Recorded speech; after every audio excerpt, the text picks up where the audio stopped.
রাফায় হামাসের গুপ্ত হামলা, বিপুল সংখ্যক ইসরায়েলি সৈন্য নিহত।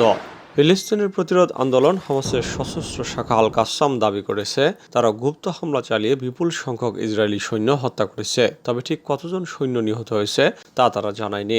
আল কাসাম ব্রিগেড জানিয়েছে তারা একটি আবাসিক ভবনে ইসরায়েলি বাহিনীকে আক্রমণ করেছে। তারা পুরো ভবনটি উড়িয়ে দিতে সক্ষম হয়। এতে বেশ কয়েকজন সেনা নিহত এবং অন্যরা আহত হয়েছে। ইসরায়েলি হেলিকপ্টারগুলো চিকিৎসার জন্য আহত ইসরায়েলিদের হাসপাতালে সরিয়ে নিতে শুরু করে। অভিযানের মধ্যে সৈন্যদের উদ্ধার করে নিতে ধোঁয়া গ্রেনেড নিক্ষেপ করে ইসরায়েলি বাহিনী। অন্যদিকে লেবানন ভিত্তিক প্রতিরোধ আন্দোলন হিজবুল্লাহ দাবি করেছে যে তারা একটি গাইডেড মিসাইল ব্যবহার করে ইসরায়েলের আকাশ প্রতিরক্ষা ব্যবস্থা আয়রন ড্রোমের একটি লঞ্চার ধ্বংস করেছে। লেবানন ভিত্তিক গোষ্ঠীটি তাদের দাবির পক্ষে প্রমাণ হিসেবে একটি ভিডিও প্রকাশ করেছে। আর ইসরায়েলের গর্বের আয়রন ড্রোমের উপর এটাই তাদের প্রথম সফল হামলা। ক্ষেপণাস্ত্রের অনবোর্ড ক্যামেরা থেকে ধারণ করা 90 সেকেন্ডের ক্লিপটি লেবাননের সীমান্তের কাছে উত্তর ইসরায়েলের রামট নাফতালিতে একটি সামরিক ঘাঁটিতে একটি আয়রন ডোম লঞ্চারের দিকে উঠতে দেখায়। আঘাতের সাথে সাথে ভিডিওটি শেষ হয়ে যায়। ইসরায়েলি প্রতিরক্ষা বাহিনী জানিয়েছে তারা তাদের লঞ্চারগুলোর কোনো ক্ষতি সম্পর্কে অবগত নয়।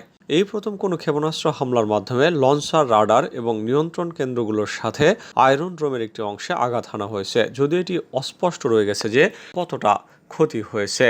যুক্তরাষ্ট্রভিত্তিক ফাউন্ডেশন ফর ডিফেন্স অব ডেমোক্রেসিসের সিনিয়র রিসার্চ বিশ্লেষক জো ট্রুজম্যান বলেছেন, এই প্রথম মনে হচ্ছে যে হিজবুল্লাহ একটি গাইডেড ক্ষেপণাস্ত্র দিয়ে আয়রন ড্রোম লঞ্চারে আঘাত করেছে। ফিলিস্তিনি গোষ্ঠীগুলো বছরের পর বছর ধরে এটি করার চেষ্টা করছে, কিন্তু আমি কখনো প্রমাণ দেখিনি যে তারা সফল হয়েছে। ইসরায়েল হামাসের যুদ্ধবিরতি প্রস্তাব ঝুলে যাওয়ায় আবারও মধ্যপ্রাচ্য সফরে ব্লিংকেন। চলতি সপ্তাহে নেতানিয়াহু সরকারের একটি বড় সামরিক অভিযান এবং অস্থিরতার মধ্যে গাজায় আটক 4 ইসরায়েলি বন্দীকে নাটকীয়ভাবে উদ্ধারের পরে প্রস্তাবিত ইসরায়েল হামাস যুদ্ধবিরতির চুক্তি অনিশ্চিত হয়ে পড়েছে। এর মধ্যে আবারও মধ্যপ্রাচ্য সফর করছেন মার্কিন পররাষ্ট্রমন্ত্রী অ্যান্টনি ব্লিংকেন। 10 দিন আগে পাওয়া প্রস্তাবে হামাসের পক্ষ থেকে এখনও কোনো দৃঢ়ভাবে সাড়া পাওয়া যায়নি। গত অক্টোবরে শুরু হওয়া সংঘাতের পর সোমবার ব্লিংকেন ওই অঞ্চলে তার 8ম কূটনৈতিক মিশন শুরু করেন। তিনি ইসরায়েল, জর্ডান এবং কাতার সফরের আগে কায়রোতে মিশরের প্রেসিডেন্ট আব্দুল ফাত্তাহ আল সিসির সাথে বৈঠক করবেন। এদিকে প্রেসিডেন্ট জো বাইডেন, ব্লিংকেন এবং অন্যান্য মার্কিন কর্মকর্তারা বন্দী উদ্ধারের প্রশংসা করেছেন, যদিও এই অভিযানের ফলে বিপুল সংখ্যক বেসামরিক ফিলিস্তিনি মারা গেছেন। একই সাথে এটি একটি ইসরায়েলের সাহসী পদক্ষেপও। তবে আইডিএফ এই হামলার ফলে ইসরায়েলের 7 অক্টোবরের হামলার মাধ্যমে শুরু হওয়া যুদ্ধে লড়াই চালিয়ে যাওয়ায় হামাসের সংকল্পকে আরও দৃঢ় করে চলমান যুদ্ধবিরতির প্রচেষ্টাকে জটিল করে তুলতে পারে। ভারতের গুরুত্বপূর্ণ 4 মন্ত্রণালয়ে পরিচিত মুখ। ভারতের প্রধানমন্ত্রী নরেন্দ্র মোদীর জোট সরকারের নতুন মন্ত্রিসভা ঘোষণা করা হয়েছে। তবে এই নতুন মন্ত্রিসভায় গুরুত্বপূর্ণ 4টি মন্ত্রণালয়ের মন্ত্রী অপরিবর্তিত রয়েছেন। এই ক্ষেত্রে পরিচিত মুখদেরই ধরে রাখছে নতুন মন্ত্রিসভা। ভারতীয় গণমাধ্যম জানিয়েছে অমিত শাহ স্বরাষ্ট্র মন্ত্রণালয়, রাজনাথ সিং প্রতিরক্ষা, এস জয়শঙ্কর পররাষ্ট্র এবং অর্থ মন্ত্রণালয়ে থাকছেন নির্মলা সীতারমণের হাতেই। এছাড়া সড়ক পরিবহন মন্ত্রণালয় ধরে রাখছেন নীতিন গডকরি। তার অধীনে থাকবেন অজয় তামতা এবং হর্ষ মালহোত্রা। বিদ্যুৎ এবং আবাসন ও নগর বিষয়ক মন্ত্রণালয়ের মতো গুরুত্বপূর্ণ 2টি মন্ত্রণালয় পরিচালনা করবেন মনোহর লাল খট্টর। প্রথমটির জন্য তিনি জুনিয়র মন্ত্রী শ্রীপদ নায়কের সহায়তা পাবেন।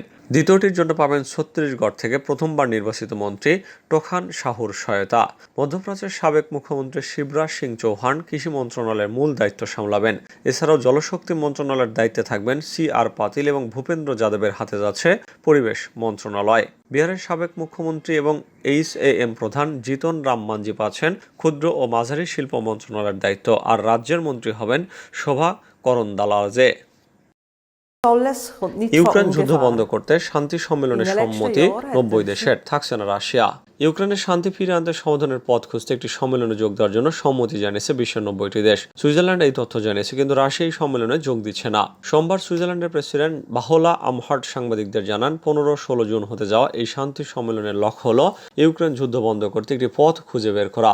ইউক্রেনে 28 মাস আগে সামরিক অভিযান শুরু করে রাশিয়া। সুইজারল্যান্ড আরও জানিয়েছে, কিয়েভের অনুরোধে তারা এই শান্তি সম্মেলনের আয়োজন করছে।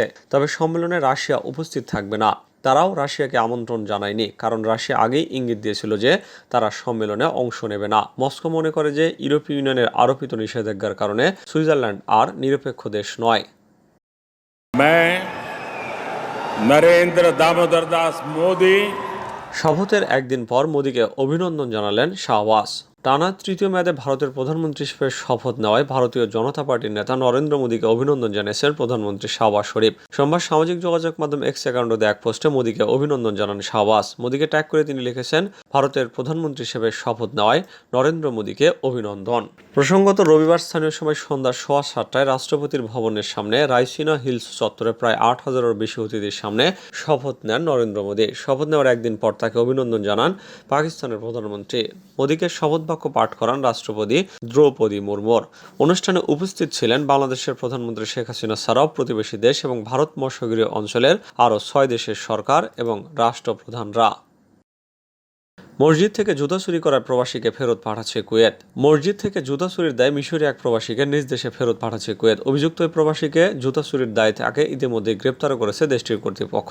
গালফ নিউজের প্রতিবেদনে বলা হয়, সালমি এলাকার একটি মসজিদ থেকে জুতা চুরির অভিযোগে এক মিশরীয় প্রবাসীকে গ্রেপ্তার করেছে কুয়েত কর্তৃপক্ষ। অপরাধ তদন্ত বিভাগের সঙ্গে সমন্বয় করে অভিযুক্ত ব্যক্তিকে শনাক্তের পর গ্রেপ্তার করে কুয়েতের স্বরাষ্ট্র মন্ত্রণালয়। খবরে বলা হয়, অপরাধের ঘোষণার অংশ হিসাবে স্বরাষ্ট্র মন্ত্রণালয় থেকে ওই প্রবাসীর একটি ছবিও প্রকাশ করা হয়েছে। তার বিরুদ্ধে বিচারাধীন মামলার রেজলিউশন অনুসরণ করে ওই ব্যক্তিকে কুয়েত থেকে নির্বাসন তথা নিজ দেশে ফেরত পাঠানোর সিদ্ধান্ত নেওয়া হয়েছে। এছাড়াও মসজিদ থেকে জুতা চুরির ঘটনার একটি ভিডিও ফুটেজ সোশ্যাল মিডিয়ায় ভাইরাল হয়েছে। ফুটেজে স্পষ্ট দেখা যাচ্ছে মিশরের ওই লোকটি জুতা চুরির কাজে লিপ্ত রয়েছেন।